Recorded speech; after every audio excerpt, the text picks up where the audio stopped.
All right, guys, we're going to get started shortly. Happy Thursday to you, Baby Friday, as they call it. Happy Baby Friday. Happy Baby Friday. Baby Friday. It's a great day to be alive, guys. A lot to cover today. The first of back-to-back graduations in Charlottesville with the University of Virginia is this weekend. We will talk about graduation weekend in Charlottesville, Virginia.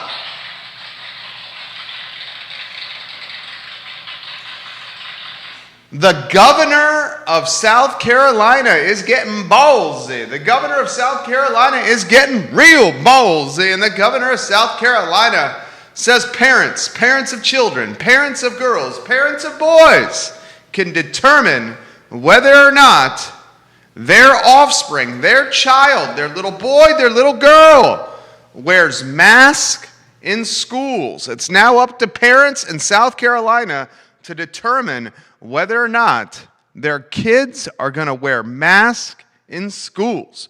We will talk about that today on the I Love CVille show and how it pertains to the Commonwealth in Central Virginia. Folks, Hanover County public schools in Virginia are going to start vaccinating middle school and high school students on Tuesday.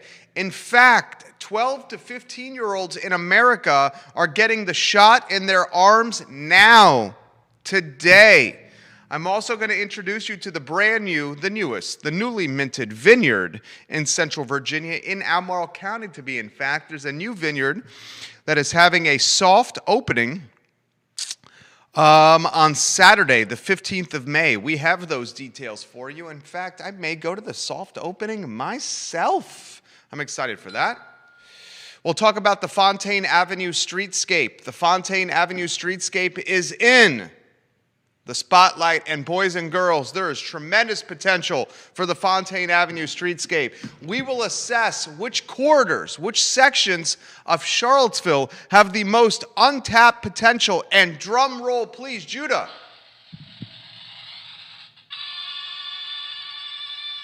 Fontaine Avenue is going to be right up there, as will the High Street corridor. We'll talk the two new Wawa gas stations and Champion Brewery offering a free beer to people who are showing proof of vaccination. A lot to cover on the program. Judah Wickower, we can get started when you are ready. Give the show a like and a share. Anywhere you are watching, give the show a like and a share on any of the social media platforms. Judah, I need about 10 seconds that I can lock and load, baby.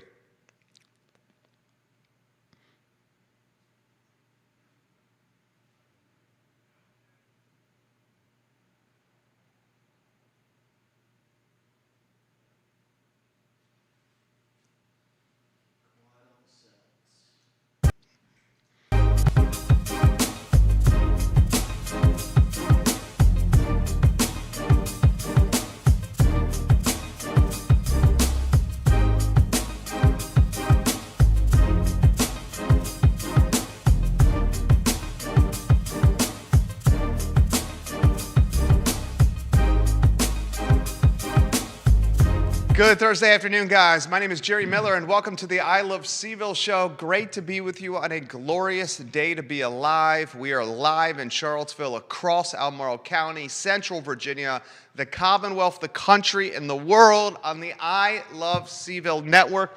The next 60 minutes content that will pertain to your family, your kids, your friends, your businesses, and your community. Long-form content where we spotlight the best of Charlottesville, Albemarle County, and Central Virginia. A lot we're going to cover on today's show, including the governor of South Carolina going on record saying parents of kids in South Carolina, parents get to determine whether their kids wear masks in school starting this fall. We will lead with that. We will also talk 12 to 15-year-olds across America today are getting the COVID-19 vaccination. 12 to 15-year-olds today are getting the vaccination in our fair country. We have a brand new vineyard in Albemarle County. The soft opening is Saturday. I may go to the soft opening myself with my family. It is a special place, and we will tell you about Mary Mill Farm and Vineyard today on the I Love CVille show. I want to talk about the Fontaine Streetscape Project. The Fontaine Streetscape Project in the news as we try to, the community, revitalize, improve, just make the infrastructure and the corridor and the roadway more efficient, more pedestrian and bicycle friendly, more business friendly. We'll talk about the Fontaine Avenue Streetscape Project, and I want to also brainstorm other corridors, other streetscapes that need a little bit of TLC. We'll call it some tender loving care. I want to talk the High Street corridor after we talk Fontaine Avenue. Folks, I have been adamant on this show and on this network that the High Street corridor is the next one that needs a little TLC and some revitalization. We'll talk UVA graduation. The 2020 graduation that was postponed last year due to the pandemic will be hosted Sunday. So we'll go over the details of the 2020 graduation that'll happen on Sunday and the 2021 graduation that's going to happen next weekend. It's back-to-back graduations in Charlottesville, Virginia. We'll see how well the graduations perform from an engagement standpoint, specifically parents coming to Charlottesville, students returning to Charlottesville. The 2020 graduation, most of these students, large majority of these students, already out of town and in the workforce. So I'm going to be curious to see how many of the 2020 student body that's already been in the workforce, how willing it is to return to Charlottesville for a graduation ceremony that is 1 year later than it's supposed to be. That topic on the show. We'll talk Wawa grand openings. I passed the Wawa on Pantops today. The line was out the door for MTOs, made-to-order sandwiches. Is the MTO at Wawa, or is that Sheetz, Judah? Is the MTO at Wawa, or is it Sheetz? The MTO is Sheetz. The made-to-order sandwich is at Sheetz, right? That's at Sheetz. Wawa's still known for subs. I'm going to ask you this very difficult question. Of all the subs available at gas stations, which gas station sub in this community is the best? Of all the subs, the hoagies and sandwiches and Sammys that you can buy at a fuel station, which one is the most delectable, delightful, and delicious? That topic on the I Love CVille show. Let's lead with South Carolina, Judah. I don't know if you saw this story, but the governor of South Carolina goes on record and he says it's up to parents. Governor Henry McMaster. And I'm going to read the quote from Governor Henry McMaster. Today, I am issuing Executive Order 2021-23, which empowers South Carolina parents to decide whether their children should wear masks in public schools throughout the state.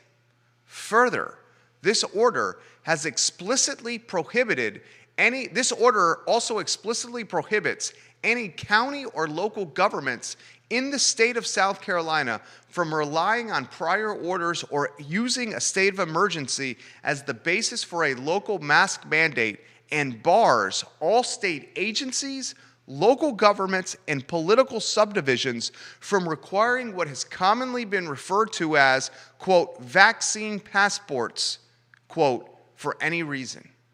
This is monumental. The governor of South Carolina goes on record.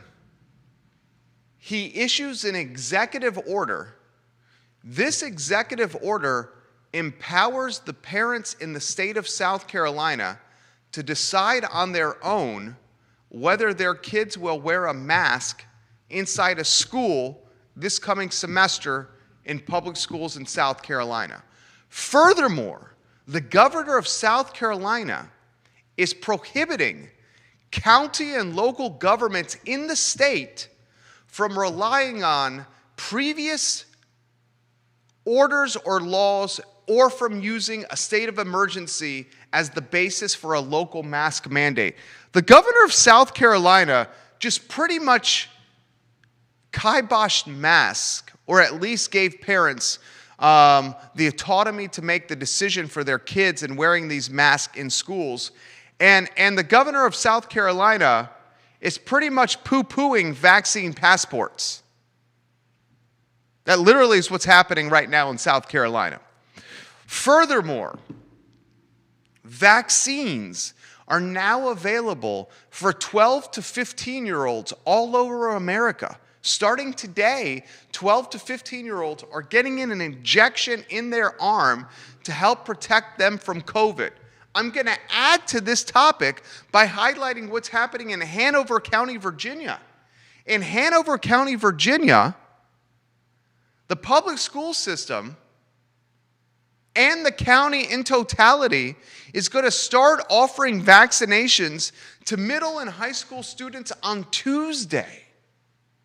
So here we have, in our fair country, we have a supply of vaccinations so plentiful and so abundant and so deep that anyone 12 years old and older can walk into a vaccination clinic and get the needle in their arm. In Hanover County, Virginia, the municipality on Tuesday will be encouraging, almost soliciting, middle and high school students to get the needle in their arm on Tuesday. The supply is abundant. Consumer confidence is tangible, palpable even. The governor of South Carolina is empowering parents and saying, Mommy and Daddy, you can determine if Johnny or Susie have to wear their mask in schools. It's not local government that's going to determine that. The governor of South Carolina is legitimately poo-pooing the vaccination passport concept. We're going into this very nebulous, this very fluid purgatory period. And within this nebulous, fluid purgatory period, you have some governors that are operating their state as if COVID-19 was absolutely eradicated from America. You have other governors ruling their state as if COVID-19 is very thick and very real and very prevalent still. In this purgatory period, you have the CDC changing guidelines daily. In this purgatory period, you have 16-year-old and 17-year-old hostesses that are basically being asked to be the bouncers, demanding that patrons sit 6 feet apart or don't crowd around the bar. In this purgatory period, you have 12 to 15-year-olds able to get the vaccine in their arm because the supply is so abundant and so readily available. In this purgatory period, you have Hanover County soliciting 12 to 15-year-olds to get the vaccine as early as Tuesday. Folks, this is the wild, wild west.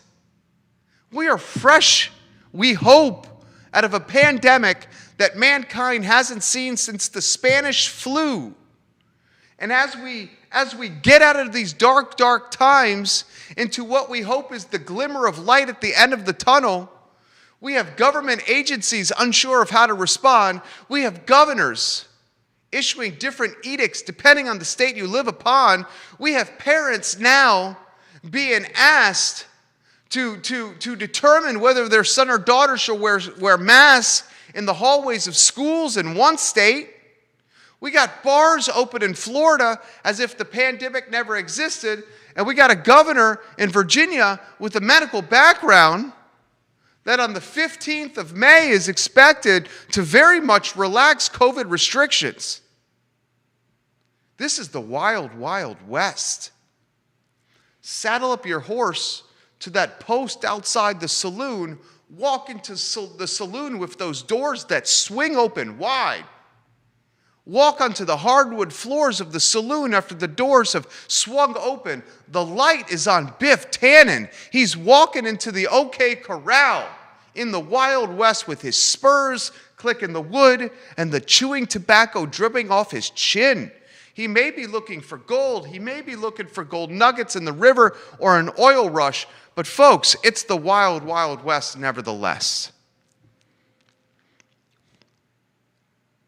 Did you think in May of 2021 you would see a gas shortage where nearly 60% of the gas stations in the Commonwealth of Virginia were out of gasoline?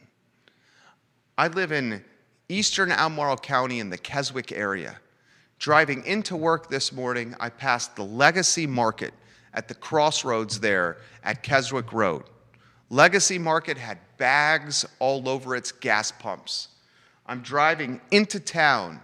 I passed the Everyday Cafe by the Giant grocery store and the DMV. Bags over the gas pumps.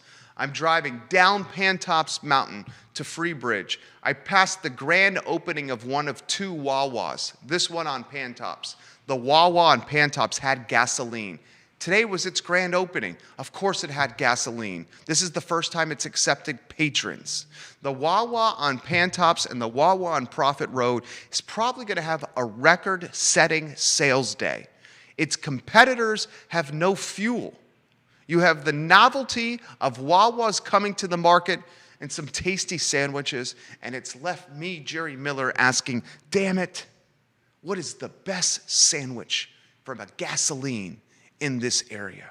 We will try to answer that very difficult question today on the I Love CVille show. But I want to ask you this. In May 2021, if I told you we would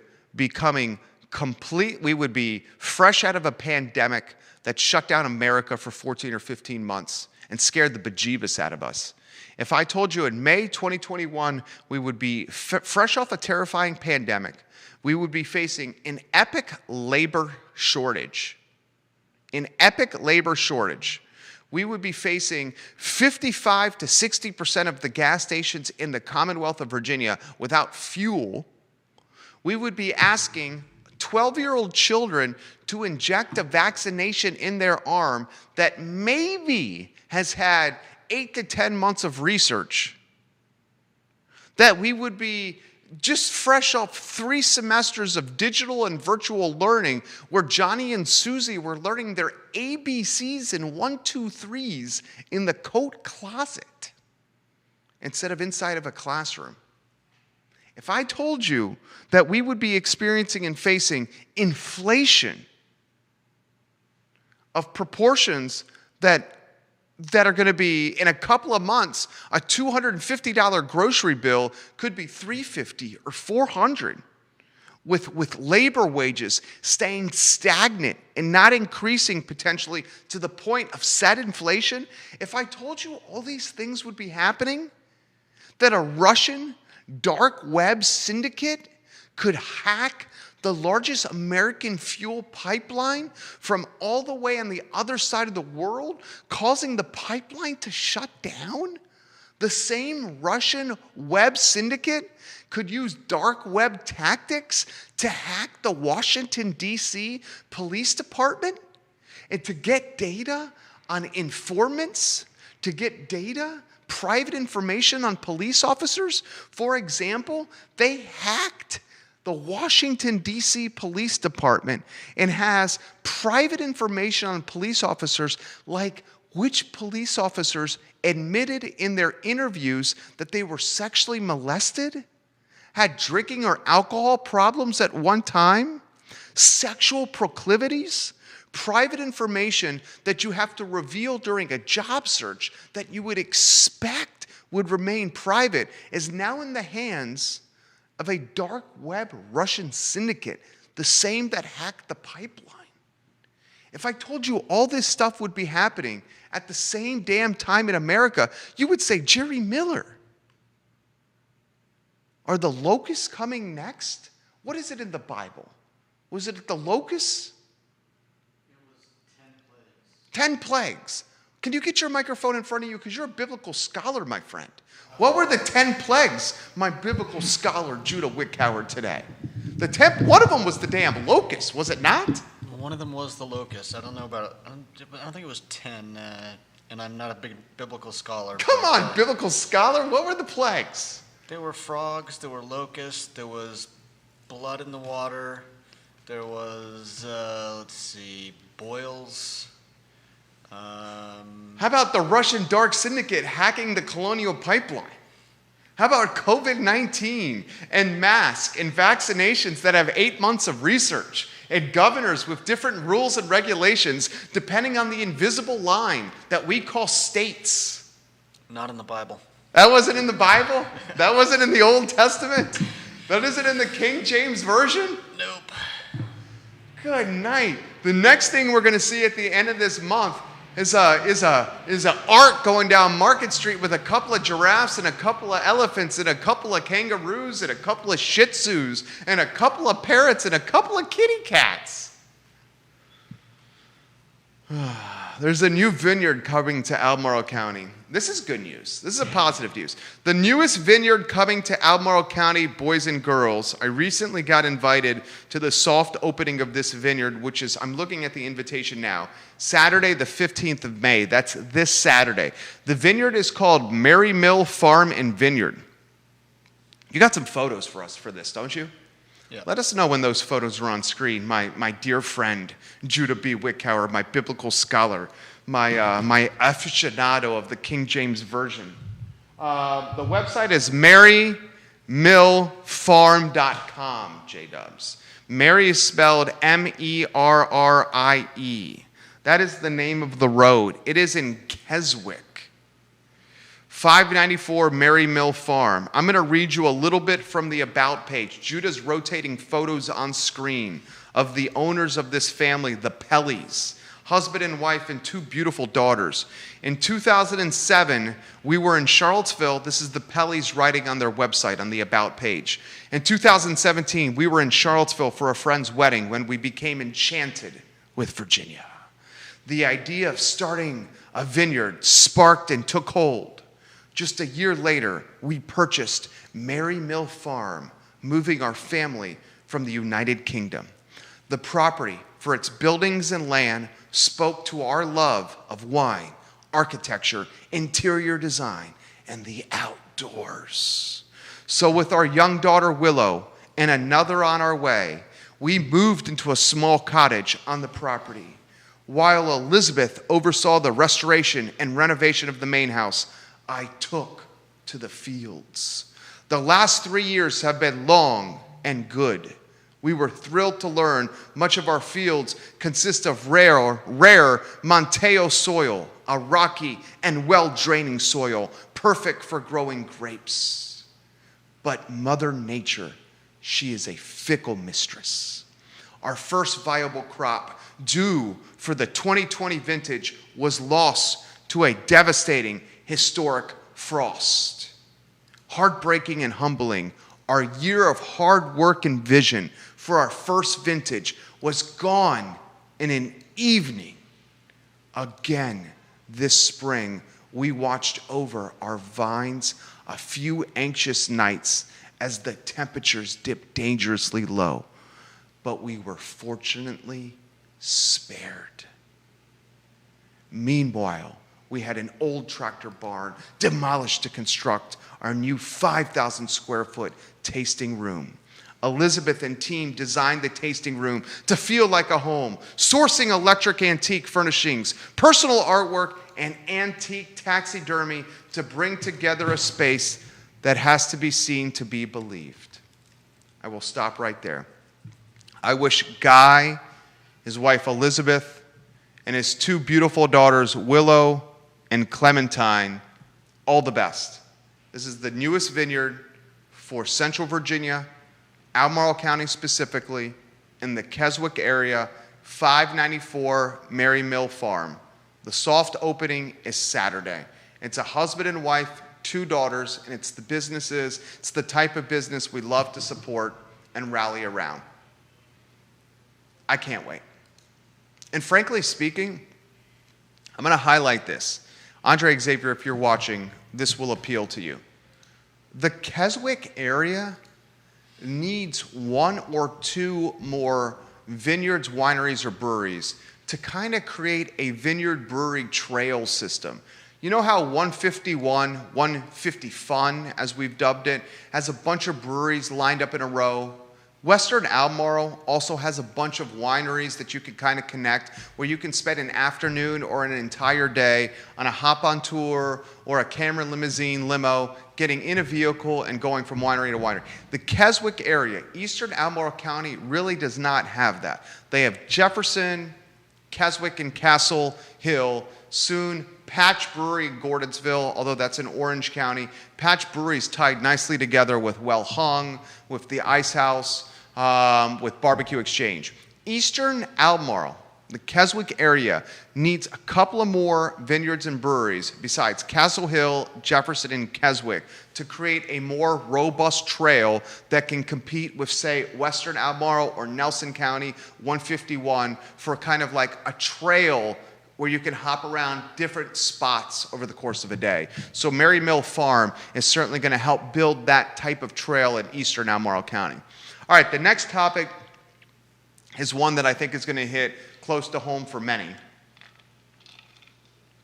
And that's the Fontaine Streetscape project. It's been in the news of late. Judah, do you have the photos from the website? What was the website? Do you remember the website? FontaineStreetscape.com. So FontaineStreetscape.com? Thank you. So FontaineStreetscape.com, I'm going to go to that website. Judah's going to rotate photos from the current Fontaine Streetscape on screen. Are you doing that now, my friend? Mm-hmm. Okay, cool. So this streetscape is home to the delicious Guadalajara. Johnny Ornales, amigo, homie. Love you, Johnny Ornales. If you were here, I'd give you a flying chest bump, a fist bump. We'd be drinking some margaritas together. I love Johnny Ornales in Guadalajara. Fontaine is home to Atlas Coffee. Fontaine Streetscape is home to Fry Spring Station. I love Fry Spring Station, J-Dubs. Fontaine is home to Dirty Nelly's. One of the best trivia questions that I ask is, what is the only bar in the city of Charlottesville with no windows? The only bar in the city of Charlottesville with literally no windows is Dirty Nelly's. St. Martin's used to have, remember St. Martin's on the corner? St. Martin's had no windows. So there used to be two bars, watering holes, in the city of Charlottesville that had no windows. Dirty Nelly's and St. Martin's. Now it's only Dirty Nelly's. Dirty Nelly's is also the answer to another one of my trivia questions. Where can you find wood-burning fireplaces in the city of Charlottesville? You can obviously find one at Dirty Nelly's. So you have a lot of really good locally owned businesses, brands, just like community staples. I mean, Dirty Nelly's is an institution, right? Dirty Nelly's is a freaking institution. Guadalajara, I've been in Charlottesville since my first year at the University of Virginia. And I've been eating at that Guadalajara since my first year. So, I mean, I think that Guadalajara on Fontaine, Johnny, how long has that Guadalajara been there? At least 21 years, right? I mean, the Fontaine Streetscape is legit. It is super legit. I think we would all agree that the Fontaine Streetscape could be more legit. I think anyone on the Fontaine Streetscape from a business standpoint would love to see even more student patronage. I think if the Fontaine Streetscape had a stronger commitment to pedestrian and bicycle safety, that it would see more traffic, more consumer and spending traffic. The Fontaine Streetscape is an important entry point in and out of the city of Charlottesville with the interstate right there. It can get congested, car traffic-wise, at rush hour and morning and returning home to work. But if you get some quality pedestrian bicycle safety in this streetscape has got walkable density. You got a neighborhood in Fry Springs and JPA that that does patronize these businesses and would patronize these businesses even more, I believe. Now, this got me to thinking, which streetscapes are underachieving in and around the city of Charlottesville? And I'm going to cut to the chase. I do not think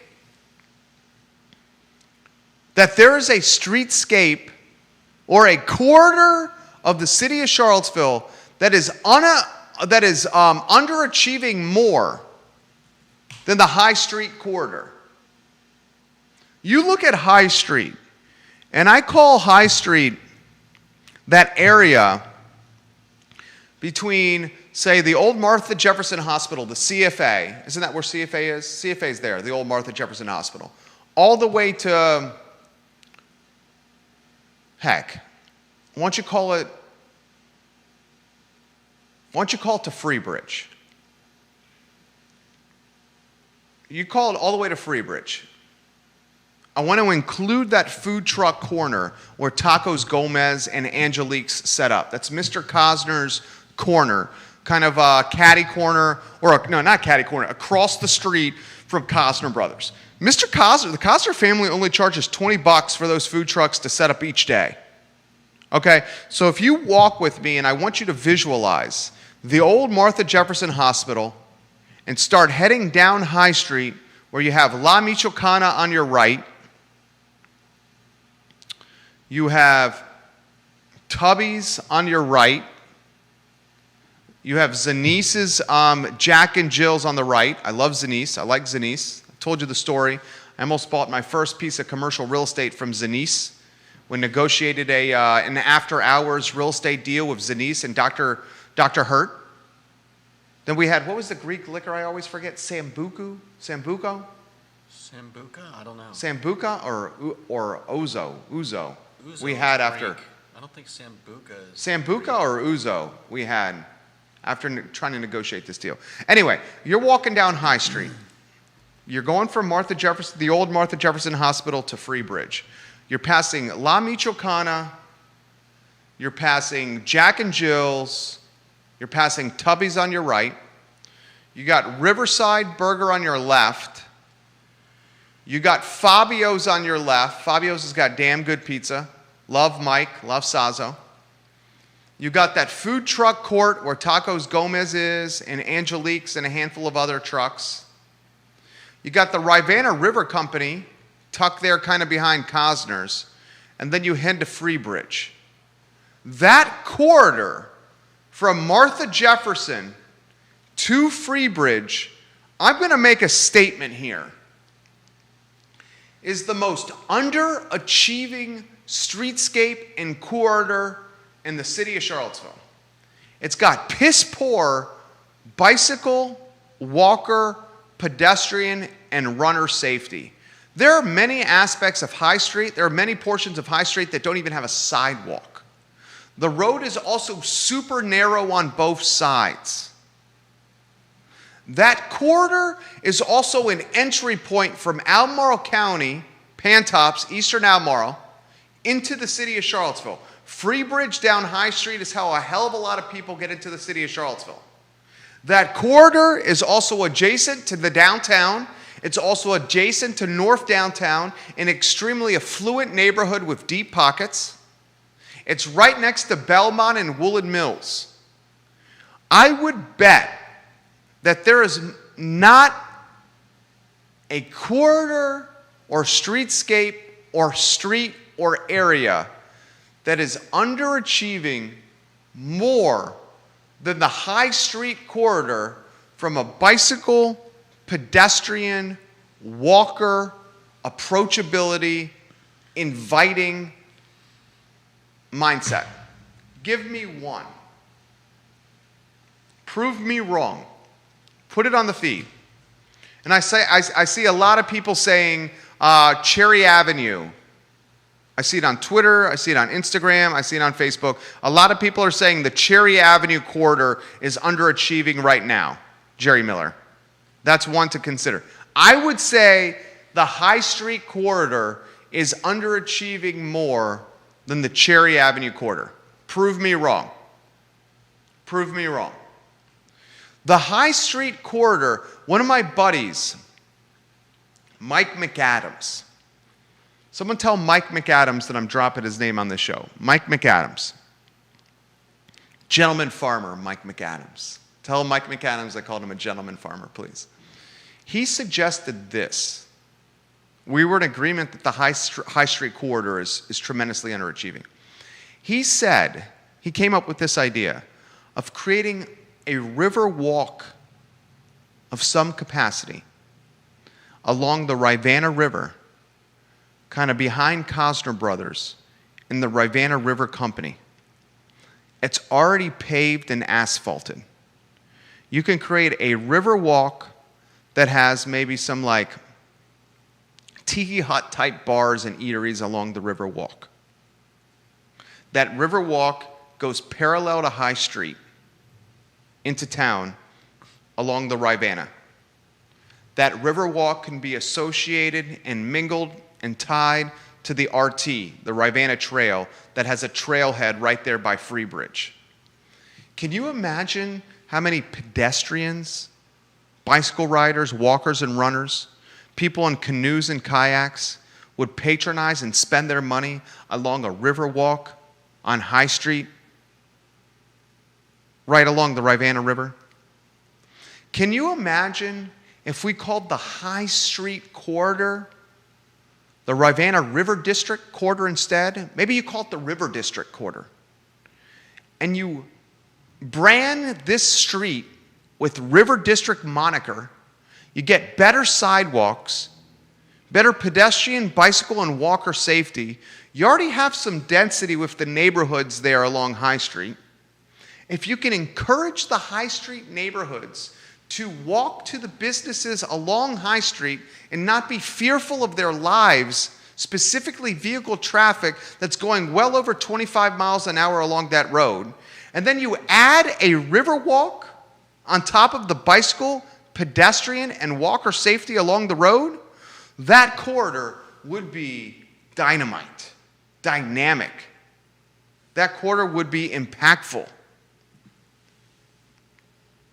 Prove to me that there's a corridor in this area, corridor, that's a tough word for me to say, a streetscape in this area that's underachieving more than High Street. I would challenge you to find one. I touched on this already. 2 new Wawas opened, one on Pantops and one on Prophet Road. The Wawas that are open got me thinking today on the think tank. Which gas stations have the best subs, hoagies, sandwiches, Sammys? You got Sheetz and the MTO. You got the Wawa. The Wawa sub's not bad. I think bar none, for the money, for what it's worth, the best gas station sandwich, and it ain't even close, is Tiger Fuel. It's Bel Air Market. It's the Keswick with some extra cheese and a non-toasted French bread. They're delectable, they're delicious, they're downright awesome. I needed another D word. Delectable, delicious, downright, for the alliteration. Help me, Judah, help me. Delectable, delicious, downright, something tasty, synonymous with tasty, my friend. Where's your alliteration skill set, my friend? I'm thinking. Come on, what do you got, buddy? Delectable, delicious, downright. Anything? I'm drawing Come a on. blank. Come on, wordsmith. Drawing a Delectable, delicious, downright delightful. Delectable, delicious, downright delightful. How about delectable, delicious, downright distinctive? No, delightful's better. I think it's Tiger Fuel. The Tiger Fuel Keswick is, the sub from Tiger Fuel, the Keswick is, for me, bar none for the bunny. Gordon and Taylor, Sutton's, you get the best gas station sub. Delectable, delicious, Divine. downright delightful. Divine? All right, you sing your tagline. I'll sing mine. Let's see which one is more catchy. You go first. I don't have a tag. No, delectable, delicious, downright divine. Can you sing that? No. Yeah, okay. It's not gonna sing that. Damn it, Judah. I'm gonna go downright divine or downright delightful. It's downright delightful has better rhyme structure. Delectable, delicious, downright delightful. That has better rhyme structure. We're gonna go delightful. All right, 2 more items out of the notebook, and I'll get to your comments. Champion Brewery, Hunter Smith's outfit. Hunter Smith's brand is offering a free beer with proof of vaccination, and you don't even need to be fully vaccinated. If you've had 1 shot and you show that you've had 1 shot, you get a free beer from Hunter Smith and Champion Brewing Company. If you've been fully vaccinated, you get a full beer. I am surprised. I am surprised that there has not been, Judah, more vaccination promotions in hospitality and food and beverage. I'm surprised there's been no more proof of vaccination. You get this. Half off apps with proof of vaccination. Free appetizer with proof of vaccination. Free cold beer with proof of vaccination. Free dessert with proof of vaccination. Free pizza. Free buy one, get one free with proof of vaccination. There's so many strategies, marketing call to actions that you could do here. Free lazy rolls, proof of vaccination. Free pitcher, proof of vaccination. I love the lazy rolls, Judah. You know where the lazy rolls are from? Lazy Parrot Grill. Cassie Delight and the lazy rolls are fantastic. So Champion, I think, is Champion Hunter not the first to offer the marketing promotion for proof of vaccination? I think he is. He does a lot of things first. You gotta give some props to that guy as a businessman. All right, 2 other items out of the notebook, and I'm gonna get to your comments here. I see the comments coming in. The first of 2 back-to-back weekends of UVA graduation kicks off this Sunday. The about 2,800 members of the class of 2020 could come back on Sunday with their family for congratulatory celebrations. Remember, the class of 2020 had their graduation eradicated, or at least put on pause because of COVID-19. It wasn't eradicated, it was put on pause because of COVID-19. And now we have back-to-back weekends in the city of Charlottesville and in Central Virginia with graduation. The 2020 ceremonies are Sunday. The 2021 ceremonies are next weekend. So those are going to truly be a barometer of consumer confidence. If the corner, the downtown mall, if Midtown, if Fontaine, if High Street, if they're crowded, if they're busy, if they're popping like they normally are, which I expect them to be, then that's another indicator that consumer confidence is through the roof. Back-to-back weekends of graduation here in the city of Charlottesville. That should be a boom, or is it a boom or a boom for the economy? A boon is something beneficial. A boom would be something that caused So either one works, and that's money into the market. Either one works in that sentence. Boom or boom. Mm-hmm. Did you know mom spelled upside down as well? Wow. Judah, delectable, delicious, downright delightful. That's good. I don't think you need the downright. You don't think you need the downright? I don't think it fits. We'll agree to disagree like we do on so many things, my friend. Vanessa Parkhill says it's the best gas station sandwiches, no doubt, Belle Market. Vanessa Parkhill, you have very good taste. Andre Xavier, good friend of the program. Oh, Russ Haley says deliriously delicious. Delectable. Delicious. Seriously delightful. That's okay, Russ. Russ, you're a wordsmith as well. I know you're at one time a journalist. Andre Xavier says, here is the best kept secret route for anyone looking for a new experience away from 151. Start on 231, visit Keswick Vineyards. Castle Hill And then soon stop at Patch Brewery. Good job, Andre Xavier. We knew Andre was going to get Patch in there. He says start at 231, visit Keswick Vineyards, Castle Hill, and then soon Patch Brewery. That's going to be Andre's business with John Craig. Have a great lunch at Barbecue Exchange or at Ice House. Do some shopping at the historical Gordonsville downtown. Stop at Well Hung Vineyards. Neil Williamson getting some love right there. Take a drive towards the market at Grelin. Enjoy their amazing homemade ice cream, and finish the day at Barboursville Winery. This is one amazing day, one of the most scenic drives in Virginia. You could get back into town via Route 33 into 29. I like that, Andre. That's legit. Andre Xavier, owner, co-owner, Seville Hop on Tours. I love that. Dude, you will be feeling really nice if you go Keswick Vineyards, Castle Hill, Patch Brewery, lunch at BBQ Exchange or the Ice House, some Shoppingsville at Gordonsville downtown, a glass of wine at Well Hung, some homemade ice cream at the market at Grelin, and then a wine to finish the day at Barboursville Winery. Hop On has a Barboursville route, Andre says. There are several options already, but next year we will have many more. I mean, we're going to have another vineyard in the mix and Patch Brewery in the mix, and Well Hung in Gordonsville is really starting to get in the groove. So that area from a winery, brewery, hop on, went from underserved to really popping. I like to see that for Eastern Albemarle County. This comes in via Twitter. Jerry, drive down Cherry Avenue and you can see this quarter is very much underachieving.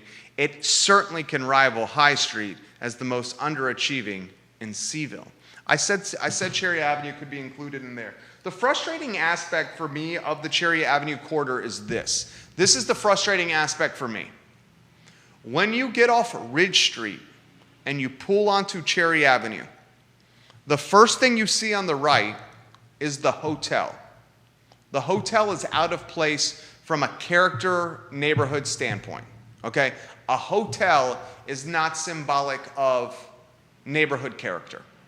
The second thing you see on Cherry Avenue when you pull onto the corridor or onto the street, you go into Fifeville, is the Kim's Market grocery store that has been converted into the Charlottesville headquarters for a construction company that has a contract with UVA from construction, remodeling, and making the area, the grounds look good. This construction company is based in the Valley. Instead of having its heavy equipment drive from Charlottesville to the Valley every day to return the heavy equipment, it's choosing to rent the Kim's Market grocery store, and it's converted Kim's Market to its headquarters, its Charlottesville headquarters. The drive from UVA grounds to Kim's Market is nothing. So the fuel, the wear and tear in the car, labor overhead, it's all being kept down, and it's all superseding the cost of the rent. My frustration with the Cherry Avenue corridor is the first thing you see is a hotel that is not true to neighborhood character. The second thing you see is a headquarters for a Shenandoah Valley construction company. Right? If the entry to the corridor was more dynamic and appealing and approachable, that would help lead the way for the corridor. That's why I've been adamant that the city of Charlottesville and City Hall purchase the Kim's Market property, the building and the land. The building's a freaking teardown. The land's the value. Put some affordable housing there and use the rest of the space for the new home of the Charlottesville Farmers Market. The Charlottesville Farmers Market is on a piece of asphalt off Water Street that is not approachable. The asphalt radiates heat, and in the dog days of the Charlottesville summer, it is downright stifling from a humidity and heat standpoint. It's also very crowded. City of Charlottesville, buy the Kim's Market land, use most of the land for affordable housing. You could create a joint venture with Piedmont Housing, Habitat for Humanity, or the Thomas Jefferson Community Land Trust, and then use the rest of that acreage to bring the farmers market away from Water Street to Cherry Avenue, where you have then created a welcoming and inviting and an approachable landmark or reason to visit the corridor, the farmer's market. On top of that, you're bringing healthy cuisine, healthy food to a grocery desert. The Cherry Avenue corridor is a grocery desert.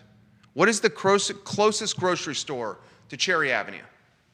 And remember, not everybody has cars, and they rely on public transportation to get everywhere. So if you don't have grocery stores within walking distance of a neighborhood, that becomes a grocery desert. The closest grocery store to Cherry Avenue is what, J-Dubs? Is it Reed's on Preston? Is it the Market Street Market next to us? I mean, because the Reed's on Preston and the Market Street Market next to us, when you're asking somebody to go public transportation or walk with grocery bags, that's far.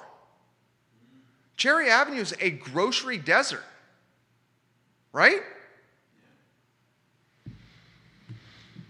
I guess it's High Street and Cherry Avenue with the two most underachieving corridors in the city of Charlottesville. All right, that's the show. Thank you for joining us. It's a great day to be alive. It's what's today? A Thursday. It's Baby Friday. Happy Baby Friday to you. First of two graduations is this weekend. 2020 is Sunday. 2021 is next weekend. After that, locals, we return to the corner. We go back to Midtown. We go to the corner, and we start walking around again. Summer, the townie, takes Charlottesville back over. That's 2 weeks away. Thank you for joining us on the I Love CVille show. My name is Jerry Miller. It's a beautiful Thursday on the I Love CVille network. You guys have a good afternoon. I mean, I think Reed's might be the closest one.